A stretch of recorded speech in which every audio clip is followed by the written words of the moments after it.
Ada banyak tempat misterius yang hingga kini belum diketahui di mana keberadaannya. Seperti 6 tempat misterius yang dikabarkan dalam Al-Quran dan sabda Rasulullah berikut ini, yang sampai saat ini masih menjadi misteri dan belum ditemukan lokasinya. Bahkan ada cukup banyak pihak yang mencoba untuk menemukannya, namun belum berhasil. Dan kabarnya, 6 tempat misterius ini menyimpan banyak rahasia yang menakjubkan. Lantas, tempat misterius apa sajakah itu? Simak video ini sampai akhir hanya di channel Lensa Aswaja.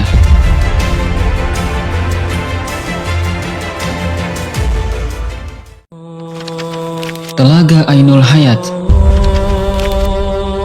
Menurut beberapa ahli tafsir dikatakan, Ainul Hayat merupakan air kehidupan yang bisa memperpanjang usia manusia.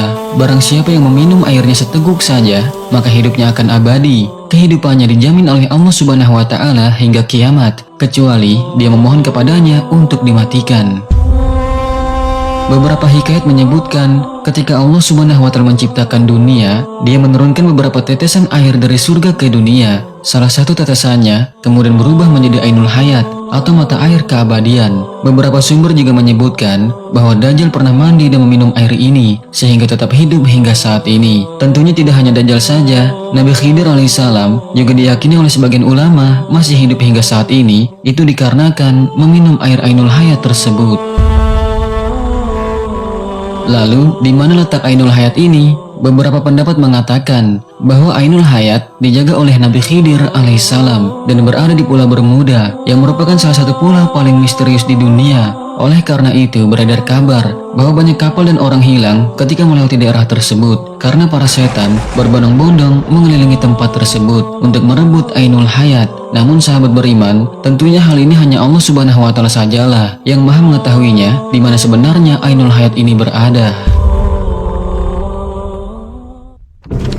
Tembok Ya'juj dan Ma'juj. Tembok Ya'juj dan Ma'juj yang disebut dalam Al-Quran dibangun oleh Raja Dzulqarnain. Sampai saat ini masih menjadi misteri akan letak keberadaannya. Sebuah kabar mengatakan bahwa sekitar 50 km di utara Beijing ada sebuah desa di kaki bukit yang bernama Badaling. Dari tempat ini, para turis dari berbagai belahan dunia memasuki pintu gerbang menuju tembok besar Cina. Karena saking tingginya, tembok itu disebut-sebut bisa dilihat dari bulan. Akhirnya, banyak orang yang menyangka bahwa itulah tembok yang dibuat oleh Raja Dzulqarnain dalam surat Al-Kahfi. Sedangkan yang disebut Ya'juj dan Ma'jujnya adalah bangsa dari Mongol Utara yang merusak dan menghancurkan negeri-negeri yang mereka taklukkan. Syekh Hamdi bin Hamzah Abu Zaid, seorang penulis dan peneliti tentang tembok Dzulqarnain, meyakini bahwa tembok yang dibangun beliau adalah tembok Cina tersebut. Dia juga menyebutkan secara detail penelitian dan bukti-buktinya ke dalam bukunya. Namun sahabat beriman, jika dilihat secara fisik, terdapat perbedaan yang sangat jelas antara tembok yang dibangun oleh Raja Dzulqarnain dengan tembok raksasa Cina. Sebab tembok Cina terbuat dari susunan batu bata, sedangkan Al-Quran menyebutkan bahwa tembok Dzulqarnain terbuat dari tumpukan besi yang dicampur dengan tembaga. Perlu diketahui juga sahabat beriman, faktanya bahwa tembok Cina ini dibangun secara bertahap selama ratusan tahun dari berbagai dinasti yang memerintah Cina, di antaranya dinasti Han dan Ming. Sementara itu, penjelasan dalam Al-Quran, tembok yang mengurung Ya'juj dan Ma'juj itu dibangun oleh suku bangsa yang meminta pertolongan kepada Raja Dzulqarnain. Dan setelah selesai dibangun, maka beliau pun menyatakan bahwa tembok itu tidak akan bisa dilewati dan dilubangi oleh Ya'juj dan Ma'juj sampai waktu yang telah Allah tentukan. Berbeda dengan penjelasan Syekh Hamdi bin Hamzah Abu Zaid Abdullah Yusuf Ali dalam tafsir The Holy Quran yang ditulis di Uzbekistan, tepatnya di distrik Hisar, sekitar 240 km di sebelah tenggara Bukhara, ada celah sempit di antara gunung-gunung batu. Letaknya di jalur utama antara Turkistan ke India.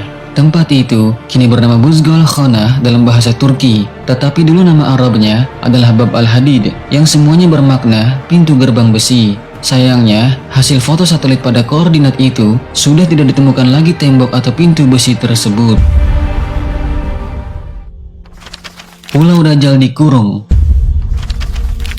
Dajjal diyakini sebagai salah satu makhluk penanda akhir zaman. Sampai sekarang, keberadaan makhluk tersebut pun masih banyak dipertanyakan. Banyak yang menyebutkan bahwa Dajjal saat ini masih dikurung di sebuah pulau dan akan keluar begitu akhir zaman sudah dekat. Namun di mana letak Dajjal dikurung, maka tidak ada yang tahu dengan pasti karena begitu minimnya informasi mengenai di mana Dajjal dikurung. Ada beberapa pendapat yang mengatakan bahwa Dajjal dikurung di pulau yang bernama Socotra yang terletak di Samudra Hindia. Kepulauan ini terletak 80 km sebelah timur dari tanduk Afrika dan 380 km sebelah selatan Jazirah Arab. Kepulauan ini sangat terisolasi sehingga sepertiga dari floranya tidak dapat ditemui di tempat lain selain di kepulauan ini saja. Namun sahabat beriman, kabarnya hal ini tidak memiliki dalil yang kuat, sehingga ada sebagian ulama yang tidak sependapat mengenai hal ini. Akan tetapi sebagai umat Islam, kita wajib mengimani akan keberadaan Dajjal, sang pembawa fitnah besar yang akan keluar di akhir zaman. Kerajaan Nabi Sulaiman.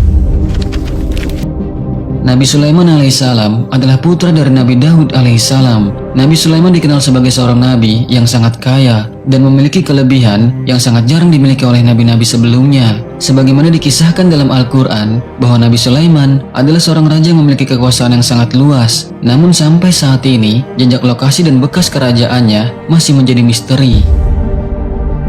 Dalam literatur bangsa Yahudi, istana Nabi Sulaiman disebut sebagai Solomon Temple. Saat ini, keberadaan istana Nabi Sulaiman sudah tidak ada karena runtuh, kecuali hanya tembok sebelah barat saja yang tersisa dari bangunan kuil atau istana yang masih berdiri. Oleh orang Yahudi, sisa bangunan kuil itu dinamakan dengan tembok ratapan. Dalam beberapa riwayat, hancurnya istana Nabi Sulaiman itu bukan karena runtuh, tetapi diruntuhkan oleh orang-orang Yahudi yang sombong dan angkuh.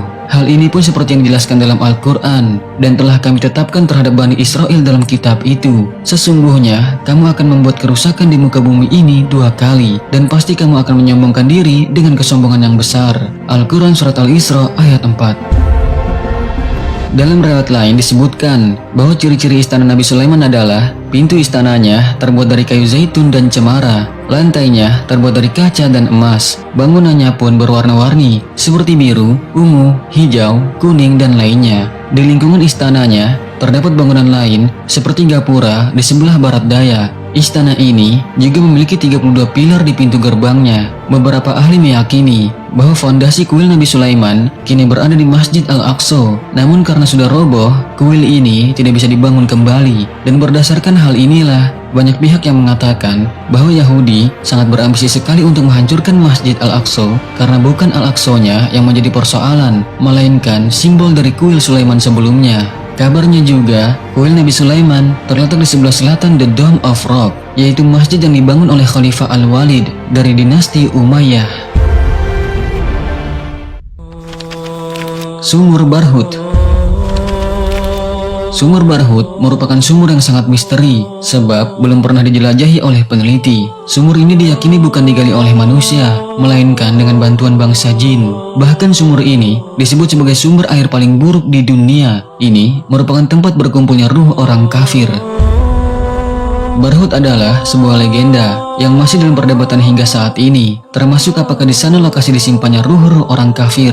Lokasi sumur ini berada di lembah padang pasir bernama Barhut, Hadramaut, Yaman. Banyak orang mengatakan bahwa tempat ini sebagai awal munculnya kehancuran dunia dan menjadi tempat yang paling tidak bisa ditinggali. Sumur ini memiliki luas 100 meter dan kedalaman sekitar 250 meter. Gunung Qaf.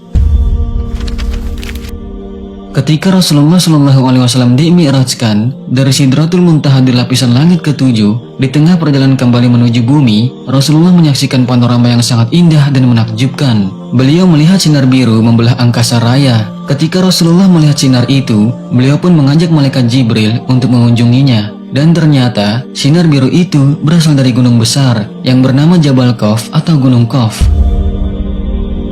Dalam tafsir Al-Alusi, Gunung Qaf diilustrasikan sebagai gunung yang tidak tampak oleh mata manusia umumnya. Hanya orang-orang pilihan saja yang bisa melihatnya. Gunung itu jarang diketahui oleh orang-orang. Dalam tafsirnya disebutkan bahwa Gunung Qaf memiliki 70 lapisan. Ibnu Ashur mengatakan bahwa warna biru langit saat ini merupakan pantulan cahaya Jabal Qaf. Sementara itu, Ibnu Abbas menyebutkan Gunung Qaf mengelilingi bumi ini dan memiliki ukuran yang sangat besar.